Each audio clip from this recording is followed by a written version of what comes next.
In this video, we'll take an in-depth dive into my machines in my workshop and its seamless synergy with MachiningCloud. Let's explore the gears that drive your workshop's optimization.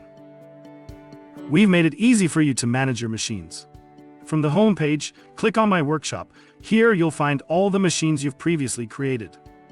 To add a new machine, click on New Machine. You can even upload an image of your machine if you have one available. For ease of viewing, I will use an existing machine and go through the inputs from here. Machine name, manufacturer, model, and serial number. You can add any notes that will help with setups, unique features of your machine, or aftermarket add-ons. Selecting specifications, add the hourly cost of your machine and your machine efficiency. These can be adjusted at any time. Using MachiningCloud will improve your machine efficiency, as you will notice over time. Add your machine's spindle specifications here. This will help with knowing what jobs and materials best suit this machine.